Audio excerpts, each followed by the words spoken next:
ambil. Okey, sedikit info lah Odi nak beritahu. Macam biasa, di bulan Ramadan, orang kata bulan puasa, tidak lama lagi, Odi akan jual di Bazar Kudanah macam tahun lepas juga. Menu paling top kuih akok Nissan dan akok Pandan. Sedap. Sedap apa? Kok sedap kok. Ni mana abang nak beli je buat mana? Di Bazar Kudanah belakang masjid. Mas, ini cuti bulan Ramadan ni. Ya. So, tahun lepas menu kita kata banyak kok kuih. So, tahun ni kita nak pelbagai kuih-muih. Orang kata nak meroket kasih padu sikit lah. Semuanya air tangan Odi. Kuih ke apa dia ada? Sana. Hot item akok pandai akok Nissan lah. So, kita akan tambah menu kuih Ada lagi. baru. Awak baru, onde-onde, sanggupa, mandi, Tak terah lagi tu. putu maye. Oh jadi. Lepas tu banyak lagi lah kita nak buat.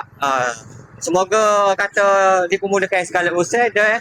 Yang mana apa video ni pakai-pakai sapu Odi nego deh. Sedikit kata-kata untuk diri kawin lah. Boleh puasa nanti nak nego. Golak. Golak. Terima kasih. Golak coklat. Cari kuih pakai kat Odi support sama-sama deh. Jarang lelaki pandai buat kuih. Itulah Odi perfume. Ya, gimana masuk ke jatuh ni? Ada mana masuk ke ada ambil. Kenapa dia suka?